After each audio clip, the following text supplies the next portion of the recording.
What it do, what it do? It's your boy Sally Cell, and we back in here for another episode of Ju City Legends. If you have not, please subscribe and hit the like button down below. Shout out to everybody that watched the first episode of Ju City Legends. Much love. Now your feature presentation. Today, we'll be celebrating the life, the legacy, the career of the GOAT, Mr. Northside, Mr. Verdindition, Mr. Elwood Street, Mr. They Know What's Going On, Lil Lonnie. First off, I want to say rest in peace to Lil Lonnie. I want to send my condolences to his family and his loved ones. I couldn't do a documentary about Jackson without bringing up Lonnie, the GOAT. Lonnie was born Lonnie Taylor on August 23rd, 1995. At the tender age of 5, his mom would die, leaving his father to raise him along with his siblings, including his older brother, Lorenzo. Lonnie would attend Callaway High School and later Jackson State University. Lonnie had the reputation as a cool guy, somebody that was easy to get along with, somebody that was about his money. He liked to dress good. And from my understanding, he always had a passion for music, going all the way back to when his brother owned the studio. And he snuck in while his brother was away partying at the age of around 11 or 12 and recorded himself. When his brother came back to the studio, they found out Lonnie had recorded himself. They gave it a listen, and they were very surprised on how talented he was at such a young age. He had a very unique flow, distinct sound, and could hold himself on the mic. As time went on, Lonnie would begin to hone his craft. Lonnie began producing and making tracks for other artists around Jackson, artists such as Doe Hicks, Reverend Bankroll, Millie Montana, just to name the few. Around the same time, Lonnie would team up with Northside rapper Ratchet Red to drop the teen anthem, No Sleep on the Weekends.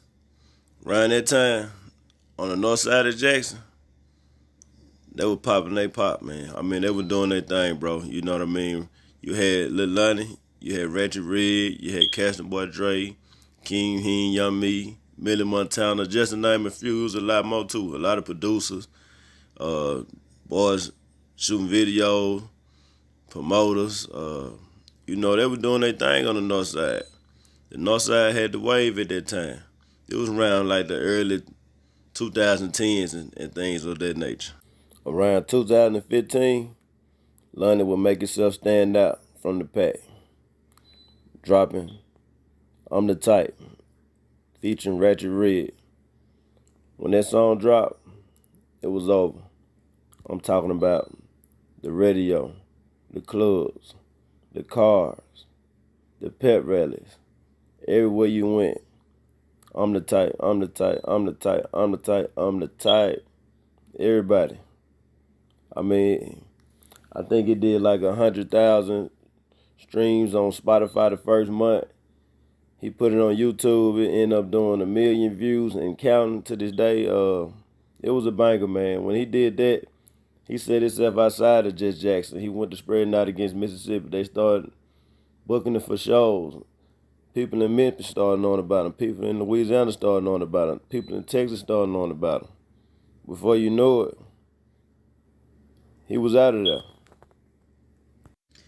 With the spotlight on him and all the momentum in the world, London wasn't done yet.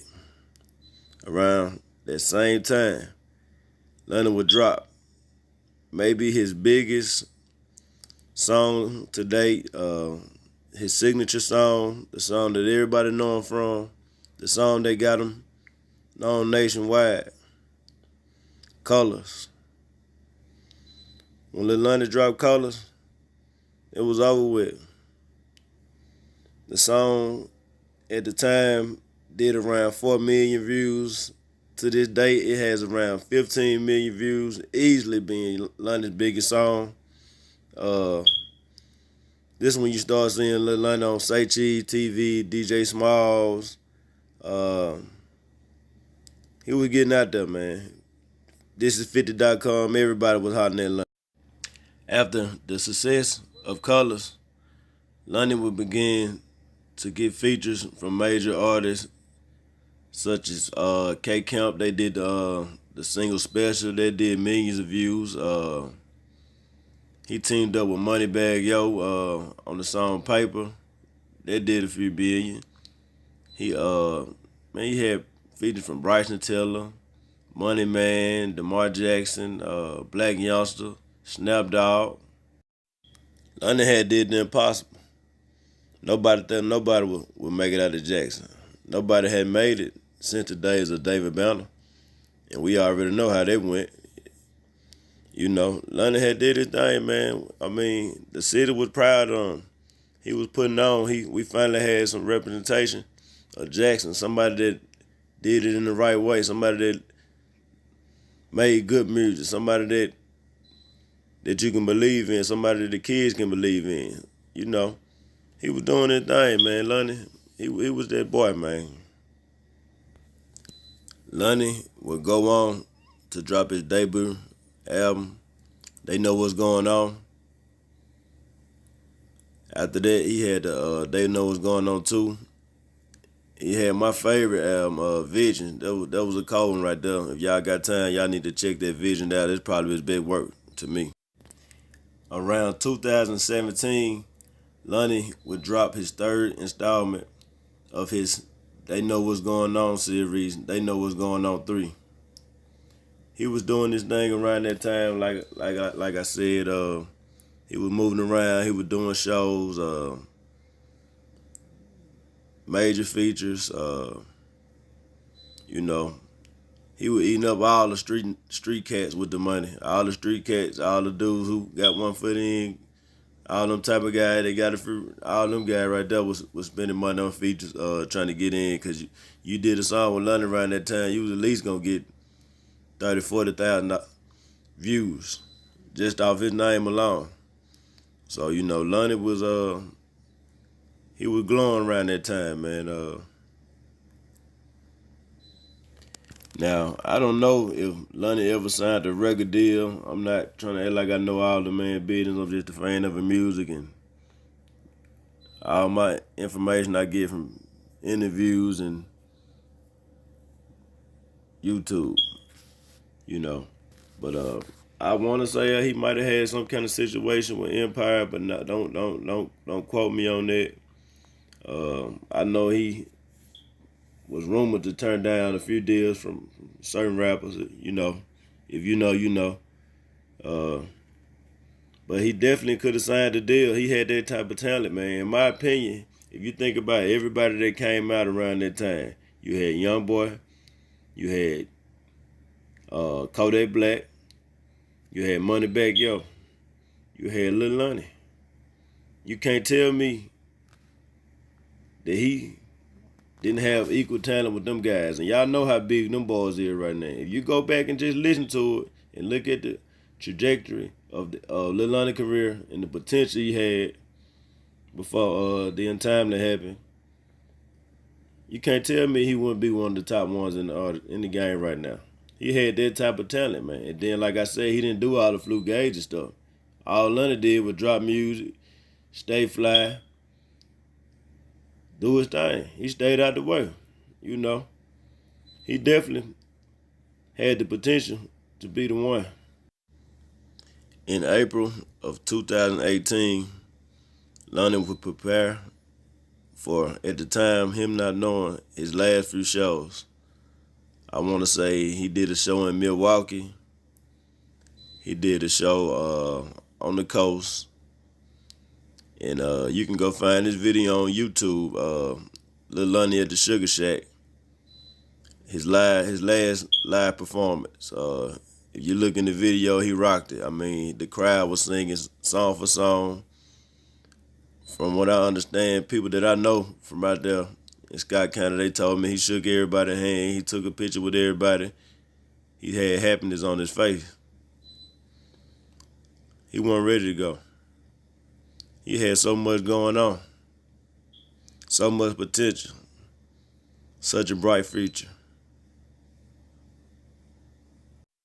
In a now infamous Instagram video, Lonnie can be heard saying, "If you're on something fishy, stay away from me." Lonnie must have knew something. On April 29th, 2018, Lonnie was driving his vehicle along with a passenger when a group of men began to trail him, firing shots at his vehicle, striking Lonnie, causing him to crash into a nearby house. Lonnie was pronounced dead.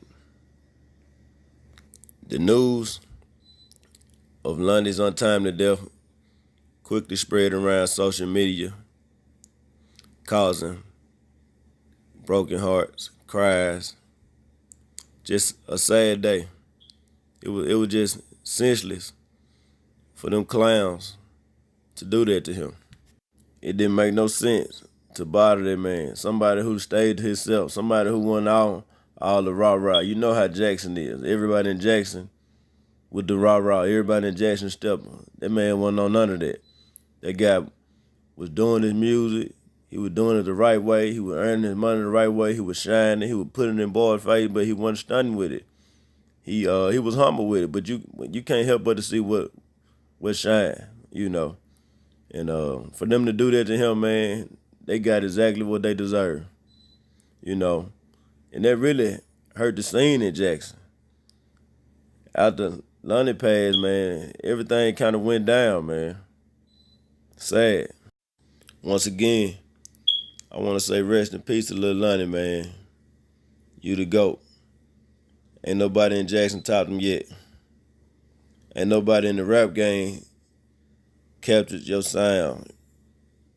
Nobody can make that music like Lonnie did, man. You're going to be forever remembered in Jackson. You know what I mean? You're a legend. We're going to bump your music forever. They know what's going on forever. Get your rest, bro. If you ever in Verdant and y'all got time on your hands, man, stop over there at the park, man. Lil Lonnie Park. Shout out to the city for that, man. That's beautiful, man. That's love, man. You know what I mean? Rest up, Lil Lonnie. They know what's going on forever. Shout out to everybody for rocking with Juice City Legends. Hit the like, subscribe.